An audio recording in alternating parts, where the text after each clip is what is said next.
nesse momento, a abrir a sua Bíblia no Evangelho que escreveu João. Abra a sua Bíblia na Palavra de Deus, Evangelho de João, capítulo 15. João 15.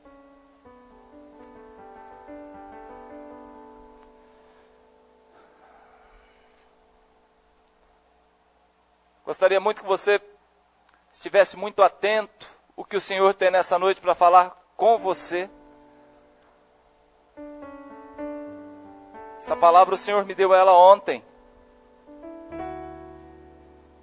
Tinha uma outra palavra, ia trazer uma mensagem. Mas ontem de manhã o Senhor falou comigo. E eu fui umas 4 horas trabalhando nessa mensagem. E Deus falando comigo também. É gostoso quando você está... Deus te dá uma palavra. Ele te dá uma palavra para você. Né? E aí a palavra vai falando com você. Vai falando com você. Fala com você primeiro.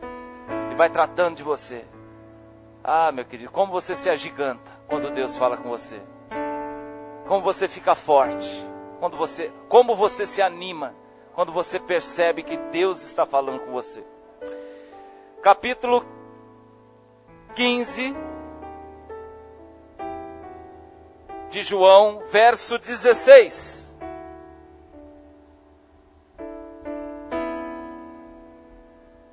Você que tem caneta, marca na tua Bíblia esse texto.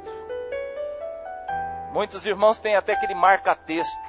Marca, você não está rabiscando não, você está marcando, você está identificando. Esse texto é muito lindo. Esse é um texto muito forte, um texto muito importante. Ele é lindo. Capítulo 15 de João, verso 16. Todos acharam? Está escrito: não foste vós que me escolhestes a mim. Pelo contrário, eu vos escolhi a vós outros, e vos designei para que vades e deis fruto, e o vosso fruto permaneça, a fim de que tudo quanto pedirdes ao Pai, em meu nome, Ele vos-lo conceda. Isto vos mando, que vos ameis uns aos outros. Amém? Eu queria que você repetisse comigo primeiro o verso 16, a primeira parte. Onde está escrito? Repete comigo. Não foste vós que me escolhestes a mim. Pelo contrário, eu vos escolhi a vós outros, e vos designei para que vades e deis fruto, e o vosso fruto permaneça. Feche os seus olhos. Vamos orar, vamos falar com o Senhor. Senhor Deus e Pai, toda honra, toda glória, todo louvor seja dado ao Senhor. Entramos na Tua casa e o nosso coração, Pai, jubiloso, Pai, alegre, porque o Senhor, Pai amado, nos convida, nos chama, Pai, para um momento, Senhor Deus querido, de palavra, de orientação, de ensino. Fala ao nosso coração nessa noite. Toca na nossa vida, Pai. Abre o nosso entendimento. Senhor Deus querido, usa a minha vida como canal, Pai, como instrumento Seu. E o Teu nome, Deus Santo, vai ser glorificado. Amém. Amada igreja, pode se assentar.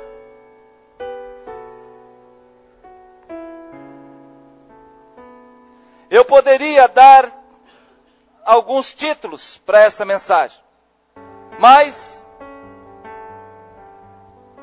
o título que mais se encaixa com essa palavra é que não basta sermos chamados, precisamos ser escolhidos.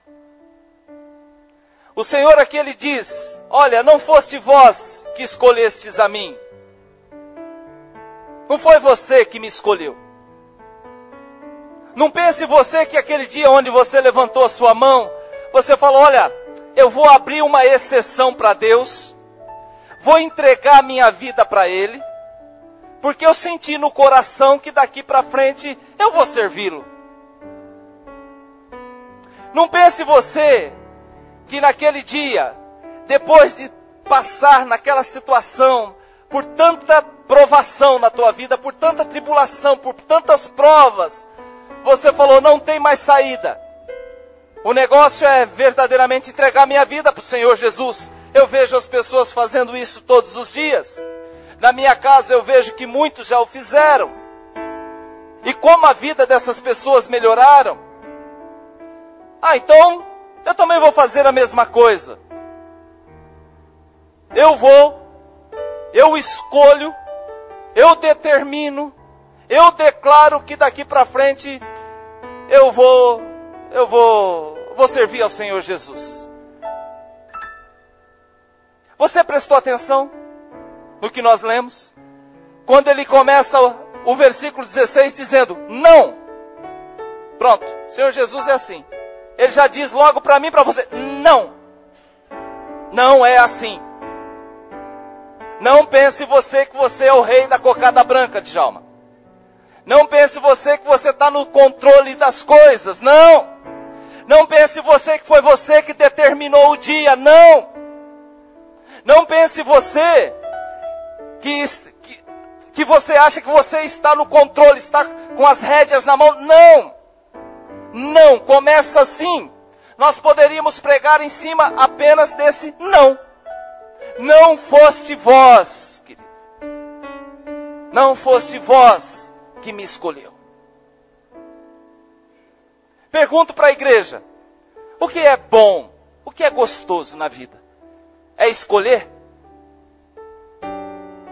Ou será que não é melhor quando a gente é escolhido? O que é melhor? Escolher ou ser escolhido? Pergunta para o seu irmão, irmão, o que é melhor? Escolher ou ser escolhido? O que é melhor? O que você prefere na tua vida? O que você prefere na tua vida? E aí ele começa, não foste vós que me escolheste. Você não tem poder para escolher nada, Djalma. Ainda mais as coisas eternas, as coisas celestiais. Querido, antes de você me escolher, eu já tinha te escolhido.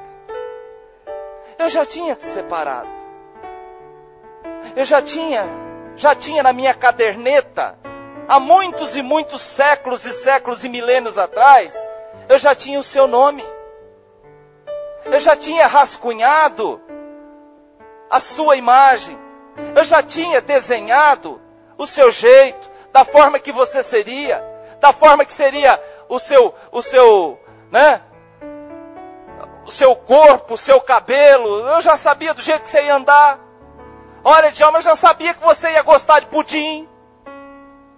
Já sabia, já tinha desenhado isso, já tinha. Eu já tinha escolhido você já há muito tempo. Eu não escolhi você há 40 e poucos anos atrás. Não, eu já tinha te escolhido já muitos e muitos e muitos e muitos séculos atrás. Não foste vós. Quem tem a presunção de achar que está escolhendo alguma coisa quando se trata de Deus, está com um problema sério.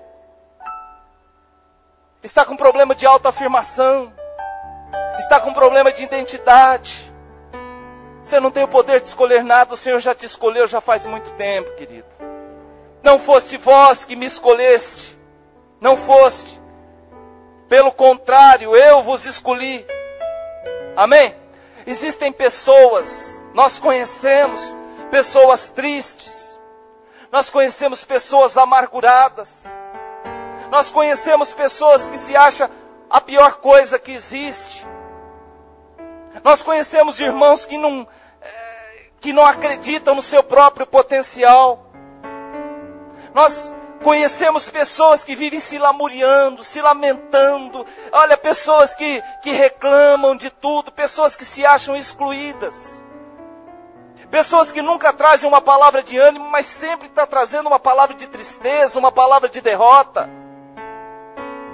Eu queria hoje declarar na tua vida, querido, se você tem alguma preocupação desse sentido na sua vida, se você tem alguma coisa na sua vida que você considera como um derrotado, como um excluído, tem uma palavra para você. Você não é um excluído, você é um escolhido de Deus. Você não tem poder sobre a tua vida.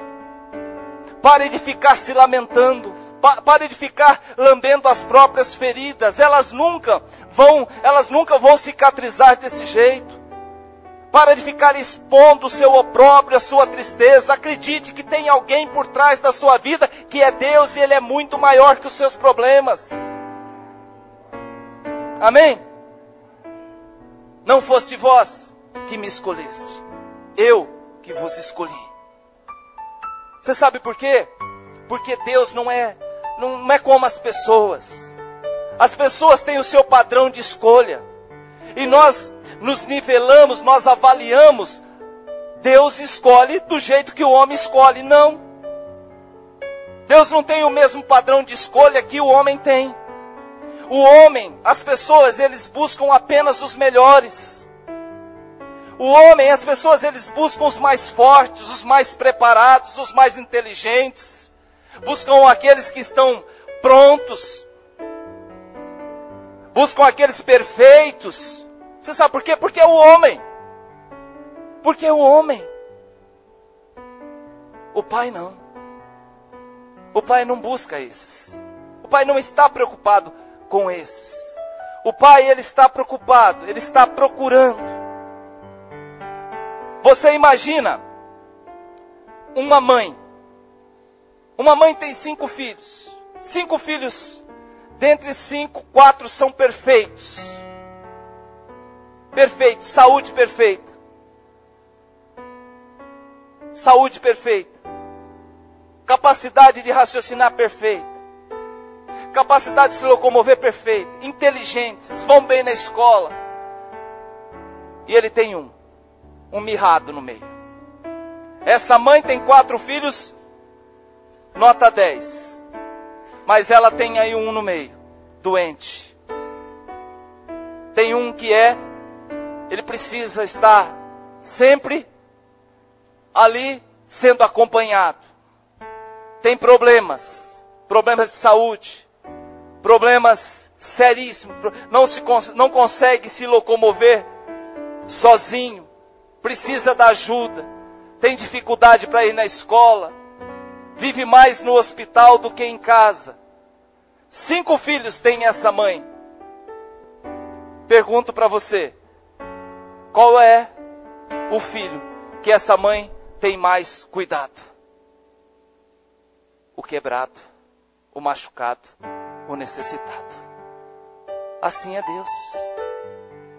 Por que eu abri esse parênteses? Porque você que muitas vezes se acha o pior dos piores, você que se acha o excluído, querido, pare com isso, porque Deus está olhando para você. Em nome do Senhor Jesus, pare com isso. Pare com isso. Outros acham que por ser excluído, Deus não Deus não olha para ele. Olha, o homem vai pela aparência, sim ou não? O homem vai pelo currículo, não é verdade? O homem escolhe pelo intelecto. O homem nunca avalia ninguém pelo coração. Você sabe por quê? O homem não tem o poder de conhecer o coração da outra pessoa. Aí entra Deus. Porque Deus, Ele é perito em ver o coração. Quando somos confrontados com alguma situação e a gente acha que aquilo que fizeram com a gente foi injustiça, e a gente se pergunta, puxa vida, fizeram isso comigo, ou então me desprezaram, ou então me dispensaram, ou então porque não conhece o meu coração. Me defamaram porque não conhece o meu coração. Exatamente. O homem, ele procede dessa forma porque ele não conhece o coração. Ninguém pode saber o que de fato passa no nosso coração, mas Deus pode. Amém? Eu queria que você pensasse um pouquinho se na tua vida você tem sido mais escolhido ou mais excluído. Gostaria que você pensasse um pouco em Cristo nessa noite. Você sabe por quê? Cristo é o único que conhece o nosso coração. Amém, amados? Ele foi honesto quando ele disse, olha, no mundo, vocês vão passar por alguns problemas. Vocês vão passar por algumas situações. Vocês vão passar por algumas situações. Mas não, no mundo tereis aflições. Mas não desanime, não entregue os pontos. Não jogue a toalha, não pare. Porque eu venci o mundo. O que eu aprendo aqui, pastor? Nem todas as nossas escolhas serão bem-sucedidas. Mas todas, com certeza, vão nos trazer algum tipo de alegria se nos espelharmos em Cristo. Porque Cristo é honesto. Jesus é diferente. Olha o capítulo 13 aqui de João. Volta um pouquinho. Você fala, pastor, eu tenho recebido tanta cacetada na vida. Eu não sei como eu estou de pé. O versículo, capítulo 13, o verso 18. Olha o que diz. Vós me chamais de mestre. Capítulo 13, verso 18. Não, verso 18. Não falo a respeito de todos vós, pois eu conheço aqueles a quem escolhi. Isso é lindo, não é? Olha o que o Senhor fala. Não falo a respeito de todos vós, pois eu conheço aqueles que escolhis. É antes para que se cumpra a Escritura. Mas o que o Senhor está querendo dizer no verso 18? Eu conheço aqueles que eu escolhi.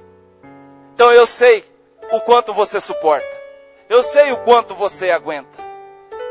Então se algumas coisas acontecem na nossa vida, fique tranquilo. O Senhor nos conhece. Porque foi Ele que nos escolheu. Amém? O padrão de escolha de Cristo é diferente do padrão de escolha do homem. Quando você pensa que escolheu ser crente em Jesus, ele rebate. Ah, eu escolhi por Jesus. Daqui para frente eu vou ser evangélico, eu vou ser protestante. Dá o nome que você quiser, vou ser crente. Não interessa. Daqui para frente eu decidi, eu vou ser. Aí ele vem, não fosse vós que escolhestes a mim, mas eu que escolhi a vós. Amém? Aí eu paro, aí eu fui buscar quem o Senhor Jesus escolheu. Fui buscar homens que o Senhor na palavra dele escolheu. Aí eu encontro lá em Atos capítulo 9. Quando nós vemos ali o Senhor escolhendo um homem para levar a palavra às outras nações, fora das cercas de Israel, aos gentios. Qual seria a primeiro raciocínio nosso? Bom, ele vai escolher alguém do grupo do colégio apostólico. Alguém que andou com ele. Alguém que trabalhou com ele. Alguém que conhece já, né? Alguém que esteve com ele durante 3 anos e meio. Pensávamos que ele ia escolher alguém, algum remanescente do colégio apostólico. Mas Jesus escolhe um judeu. Jesus escolhe um judeu que era fariseu e principalmente era inimigo de Cristo. Quem escolheu foi Paulo? Quem escolheu? Foi Jesus. A pior espécie, o pior tipo, o pior camarada que poderia ser escolhido. Lá no meio o Senhor falou, é ele que eu quero. O Ananias entra em desespero lá em Damasco e fala, Senhor, muito temos ouvido a respeito desse homem, sabemos que ele veio de Jerusalém para buscar e para arrastar os cristãos. Homens e mulheres. Capítulo 9, versículo 15. E ele responde para Ananias. Ananias, este é para mim vaso escolhido. Em outras versões, Ananias, fica tranquilo. Porque não é ele, sou eu. Eu que estou no controle. Ananias, não é você que está no controle da situação. Eu estou no controle. Pode ir. Pode impor as mãos sobre ele, para que ele volte a ter a visão, para que Ele restabeleça a sua visão, né? Mas pode ir tranquilo, porque este é para mim instrumento escolhido, vaso escolhido para que leve a minha palavra aos gentios. Quem escolheu? Foi o Senhor Jesus. E eu e você somos escolhidos do Senhor. O Paulo, ele foi escolhido para quê? Para levar a palavra do Senhor a outras nações, a outros povos. Paulo fez isso? Fez. Paulo andou por toda a região da Antioquia, da Grécia, e por fim foi parar na Itália. Fez 3 viagens missionárias. Foi preso várias vezes. Escreveu 13 cartas, 13 epístolas. Formou discípulos, como nenhum outro apóstolo formou. Ministrou a palavra em tempo de luta, em tempo de guerra, em tempo de sofrimento. Paulo declarava do profundo da sua alma que nós deveríamos nos alegrar sempre no Senhor. Uma mensagem de fé, uma mensagem de esperança de alguém que algum tempo atrás era inimigo número 1 de Cristo. Por que Paulo teve essa transformação? Porque ele foi escolhido de Cristo. E no momento em que Jesus Cristo o escolheu, ele se rendeu ao Senhor. Então, quando nós entregamos a nossa vida ao Senhor Jesus, querido, não é nós que estamos tendo a iniciativa. Quando nós estamos entregando a nossa vida para o Senhor Jesus, é porque Ele nos escolheu. Ele disse, vem aqui, Isabel. Aí você vem, querida, e entrega a sua vida para Ele, porque Ele já te escolheu. Nós precisamos parar de achar que nós estamos no controle, que somos nós que mandamos no nosso nariz. Não, meu amado, somos não. O Paulo, ele achava que também estava no controle da situação. Na última curva da estrada, antes de chegar em Damasco, ele tem um encontro com o Senhor Jesus. Porque o Senhor Jesus já tinha escolhido. Amém, irmãos? E eu pergunto, Paulo, ele foi levantado para esse fim. E você? E eu? O Senhor Jesus, ele tem algo para mim e para você. Para que ele me escolheu? Para que Ele te escolheu? Para que Ele te escolheu? Qual é a finalidade pela qual um dia Ele falou assim, é você? Qual a finalidade que um dia Ele disse, é você? Eu preciso de você. Para quê? Para morrer afundado num banco de igreja? Jesus nunca escolhe alguém para não fazer nada. Ele sempre escolhe porque Ele tem objetivo, Ele tem um propósito. Ele tem uma obra, Ele tem algo para ser feito.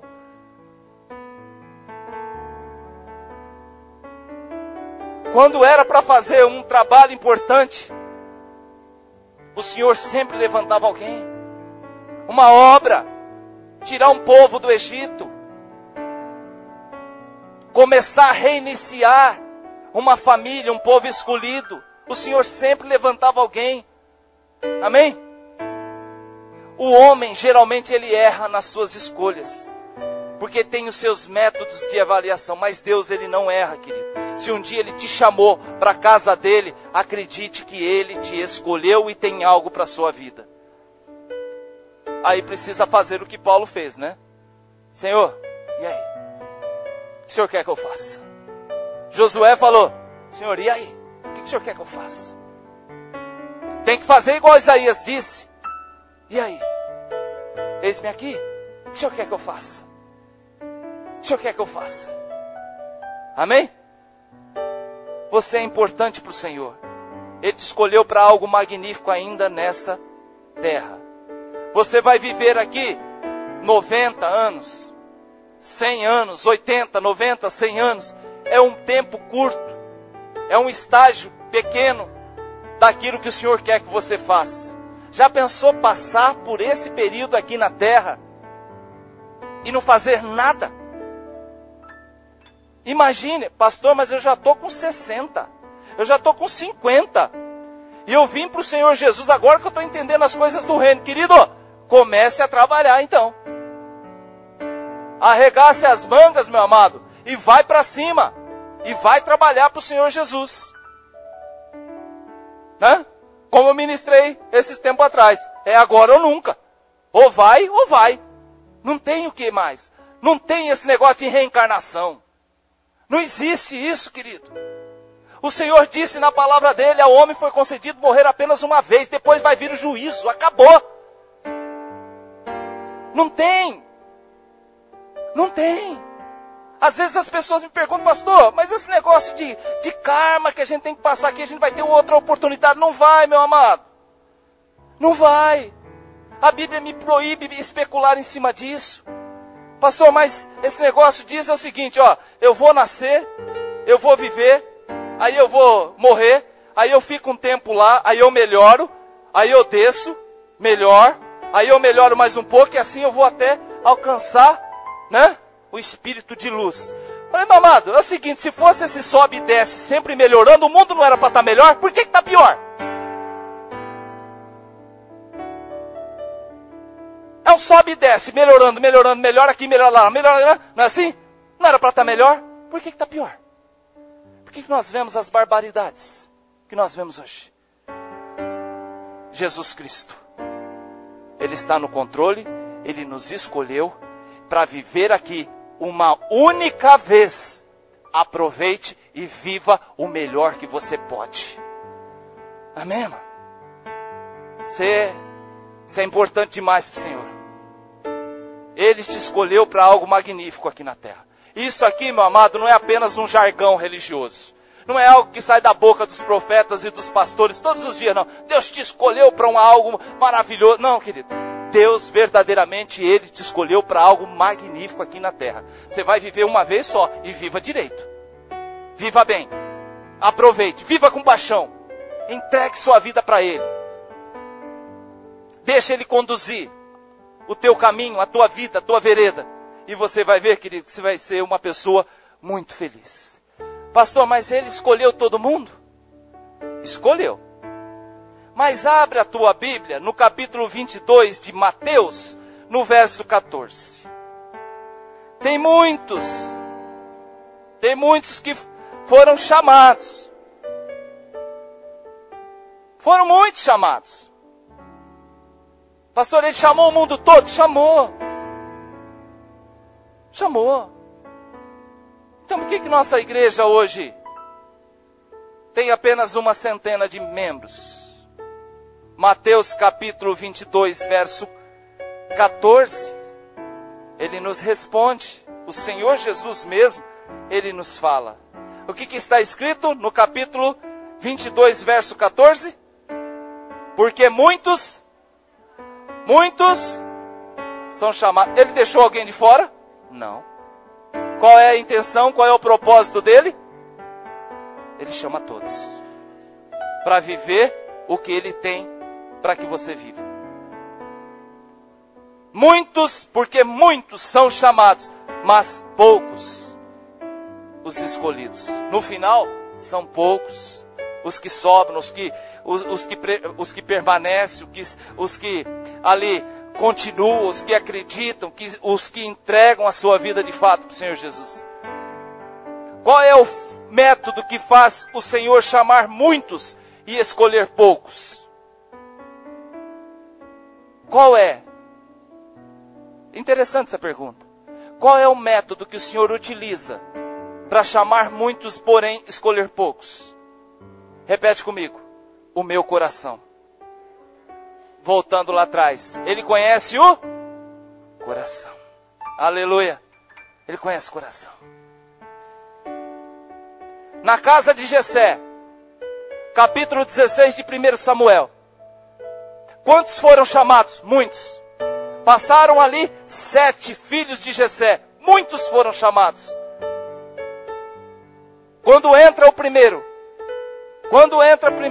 Abinadab, o que o Senhor fala para Samuel? Samuel, você está achando que é esse que eu escolhi?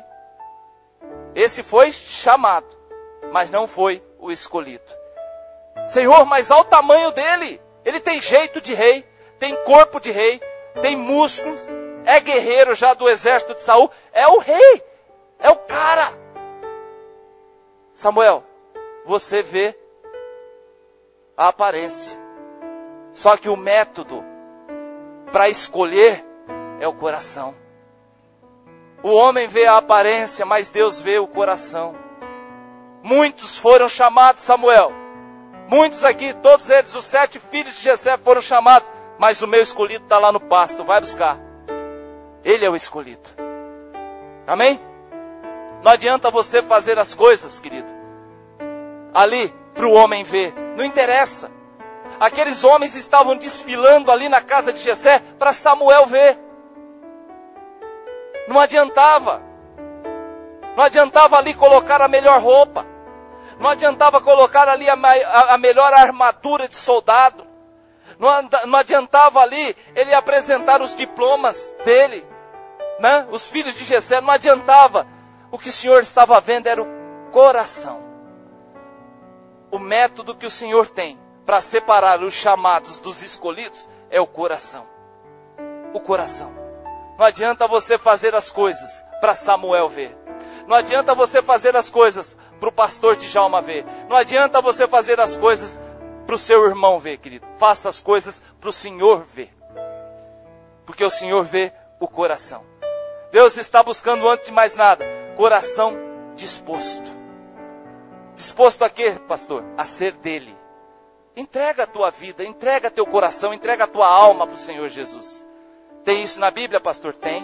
2 Crônicas, capítulo 16, verso 9. O que o Senhor busca? Está escrito no capítulo 16 de 2 Crônicas, verso 9. Os olhos do Senhor passeiam por toda a terra, para se mostrar forte, para com aqueles cujo coração é totalmente dele. Olha que interessante. Os olhos do Senhor passeiam por toda a terra, não é só por dentro da igreja. Os olhos do Senhor passeiam por toda a terra, para se mostrar forte, para com aqueles cujo coração é totalmente dele.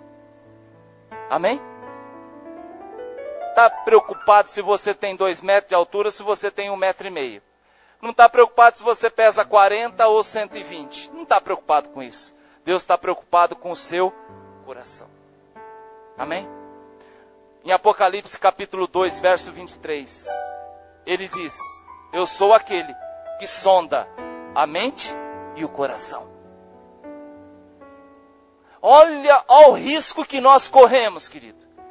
Eu sou aquele que sonda a mente e o coração. Por onde tem passeado os nossos pensamentos? Ele sonda, ele está acompanhando. E o nosso coração está cheio do quê? Do que nós temos enchido o nosso coração? Nós temos abastecido o nosso coração do quê? Amém? Diante do seu coração, daquilo que ele vê no seu coração, ele pode fazer 2 coisas com você. Uma, te escolher. Outra, te excluir dos planos dele. Senhor, mas olha, é o rei perfeito. Samuel, não atentes para a aparência, porque este eu o rejeitei. Ou seja, eu o excluí, eu não o escolhi. Quando o nosso coração é perverso, querido, quando o nosso coração é mau, quando o nosso coração ele maquina o mal, querido, não tem nada disso alinhado com a vontade de Deus. E Deus não nos escolhe para nenhum plano dele. Amém? Quando nós falamos aqui de coração na Bíblia, nós estamos falando do coração, referindo ao coração do corpo. Quando nós falamos do coração aqui na palavra do Senhor, nós estamos falando do coração da alma.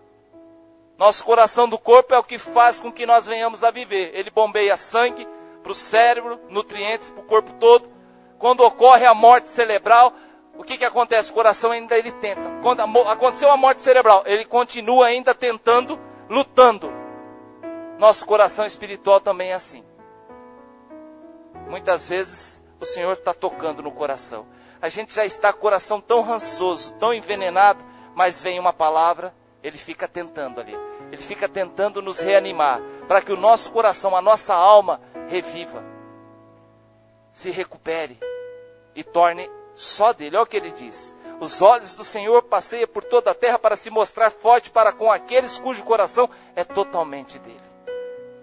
Coração de carne, o cirurgião trabalha com o bisturi e com a pinça.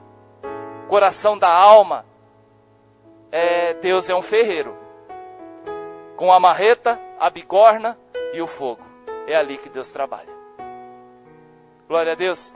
Coração de carne, de músculo, faz com que o corpo funcione.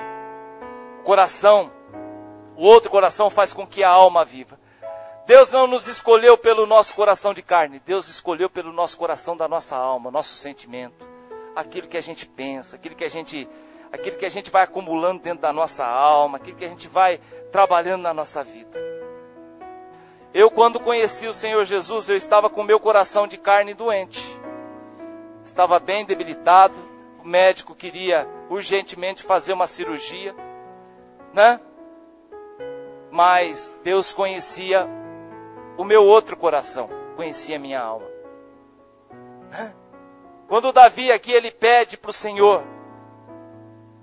no Salmo 51, perdoar, ele diz, Senhor, ele tinha feito aquela besteira lá a respeito de Betseba, e ele diz no verso 10, Salmo 51, ele diz, cria em mim, ou seja, faz outro, porque o que eu tenho não presta. Não é o coração de carne dele, a minha alma. Cria em mim, Senhor, um coração puro e renova dentro de mim um espírito inabalável. Eu preciso ser transformado. Quem transforma a nossa vida, querido, não é o coração de carne, é a nossa alma, é o nosso coração espiritual. Davi pede para Deus criar um coração novo, porque o que ele tinha não valia mais nada. Precisamos muitas vezes entregar o nosso coração à base de troca. Quem conhece o sistema à base de troca? Base de troca é o seguinte, você chega lá com uma peça velha, o cidadão te dá uma peça nova. Sim ou não? Você já experimentou fazer isso com o teu coração, com o Senhor? Fala, Senhor, olha o que o Davi estava fazendo isso aqui, ó. Senhor, esse aqui não presta. Me dá outro coração. É a base de troca. Às vezes nós precisamos fazer isso. Precisamos entregar o nosso coração. Deus te escolheu em meio a uma grande multidão. Deus te escolheu para uma grande obra. Ah, pastor, isso aí eu estou cansado de ouvir, mas será que isso é verdade? É. Você quer ver como que é verdade? Desde o momento em que você foi concebido. No ovário, no útero da sua mãe. Querido, você foi o primeiro a chegar lá. Tinha milhões correndo na mesma direção. Você chegou. Você já é um milagre. Olha que coisa linda. Né? Não é porque você foi mais rápido. Ah, eu cheguei primeiro porque eu fui mais inteligente, mais rápido, mais ágil. Foi por isso que eu fui concebido, foi por isso que eu fui recebido, né? Significa a mesma coisa. Foi Deus que te escolheu, querido. Você venceu aquela corrida porque Deus queria vê-lo vencer. Você pode pensar, pastor, a vida que eu tenho hoje é um bagaço. Se eu venci, imagina aqueles que perderam. Como seria a vida deles? Não, querido. Não atribua o teu sofrimento, a tua existência, ao drama que você está passando, que você passa, que você tem passado, achando que isso é um mal, que isso é uma praga, que isso é uma desgraça. Deus continua no controle da sua vida. Cedo ou tarde, querido, você vai cantar o hino de vitória, você vai falar, valeu passar por toda essa situação, realmente Deus estava no controle de tudo. Amém? Você chegou primeiro lá porque Deus te escolheu. Muitos foram chamados naquela corrida, né? Mas só você foi escolhido. Só você foi escolhido. A pergunta é, foi Deus que te escolheu, mas para qual é o motivo? Ainda a gente pergunta. Por quê? Qual o motivo? Porque o que nós temos feito para justificar a escolha de Deus? Você está aí no capítulo 15 de João. Capítulo 15 no verso 16. Olha como termina esse verso. Não foste vós que me escolhestes a mim, pelo contrário, eu que vos escolhi a vós. Designei para que vades e deis frutos e o vosso fruto permaneça. Opa! Então ele não nos chamou para não fazer nada. Ele nos chamou para que vades e deis fruto. Gente, isso aqui saiu da boca de Jesus. Não é da minha boca não. Não fosse vós que escolhestes a mim, eu que escolhi a vós. eu que escolhi a vós. Designei para que vades e deis fruto, e o vosso fruto permaneça. Aí então eu começo a descobrir algumas coisas. Frutos é o que o Senhor quer de mim e quer de você. Quando Deus nos escolheu, gerou no Senhor uma expectativa, uma perspectiva de uma colheita através de nós. E o que nós temos feito para o Senhor? Um dia, amado, a palavra diz lá no capítulo 23 de Mateus que nós vamos ter que prestar conta dos frutos diante de Deus. Será o dia em que Deus vai dar ordem aos anjos a respeito dos escolhidos. Mateus capítulo 24, 31 diz que e ele enviará os seus anjos, os quais reunirão os seus escolhidos dos 4 cantos da terra. Nós vamos ter que dar conta dos frutos. Nossas escolhas, querido, vão definir o nosso futuro. Deus nos escolheu através da sua graça e misericórdia. E o que nós temos feito? Nós temos, de que forma nós temos retribuído a tudo que o Senhor tem feito na nossa vida? Eu vejo na palavra do Senhor algumas situações maravilhosas. O Senhor escolhe Moisés. Moisés, ele passa 40 anos num palácio. Depois ele passa 40 anos no pasto, trabalhando para o seu sogro. E depois o Senhor vai até Moisés e entrega para ele um trabalho, uma obra. Retirar do Egito o seu povo escolhido. Quando Moisés pensava que ia poder desfrutar da aposentadoria com 80 anos, o Senhor entregou uma obra na mão de Moisés. Para um homem de 80 anos, o Senhor iniciou uma obra. Começou algo que iria durar mais 40 anos. O que o Senhor preparou para mim e para você? Vamos morrer assim? Vamos passar pela terra por esse processo todo, dessa forma, dessa maneira? Não vamos dar a nossa parcela, a nossa contribuição para o reino? Nessa mesmice? Eu vejo ali na palavra do Senhor os profetas. Eu vejo o coração daqueles homens, quando eles decidiram realmente abraçar a fé. E como Deus trabalhou no coração daqueles profetas. Eu vejo o coração de Jeremias, o coração de Deus estava naquele homem. O profeta estava no templo. Em meio à fumaça do altar, o profeta chorava o choro de Deus. O profeta sentia a dor de Deus. O profeta sofria o que Deus sofria. O profeta clamava o clamor de Deus. Deus ali estava dando uma amostra como estava o coração do Senhor. O profeta tinha sido escolhido para pregar a mensagem de Deus. O profeta tinha sido escolhido para sentir o que Deus sentia. Hoje o nosso chamado é para sermos imitadores de Cristo. Foi no Velho Testamento. Hoje o nosso chamado é para sermos imitadores de Cristo. Será que nós temos feito algo para nos parecer com o Senhor Jesus Cristo? Que nossas escolhas, querido, estejam alinhadas com as escolhas de Cristo. Amém? Que o nosso coração esteja cada vez mais parecido com o coração do nosso Salvador. Nosso coração é mais humano do que santo. Nossas escolhas são mais egoístas do que cristãs. Temos que promover dentro de nós um desejo de melhorar. Fomos chamados e precisamos também ser escolhidos. Muitos são chamados, poucos são escolhidos. Querido, você faz parte desses poucos. Deus gerou uma expectativa e uma perspectiva através de você. E o que você e eu nós temos feito? Amém? Queria convidar você a ficar em pé. E pensar, vamos orar, vamos falar com Deus. Nossa vida ela pode ser melhor nesse ano que vem por aí. Precisamos ter em mente, precisamos acreditar, precisamos trabalhar, precisamos moldar o nosso coração, precisamos entregar o nosso coração para o Senhor Jesus, para que Ele venha trabalhar, para que no final do ano que vem, nós possamos olhar para 2012 e falar, eu melhorei, alguma coisa melhorou. Alguma coisa ficou melhor nessa história toda. Vou terminar 2012 melhor do que eu terminei 2011. Meu coração está um pouquinho mais parecido com o coração de Cristo. Nós precisamos fazer a nossa parte. Amém?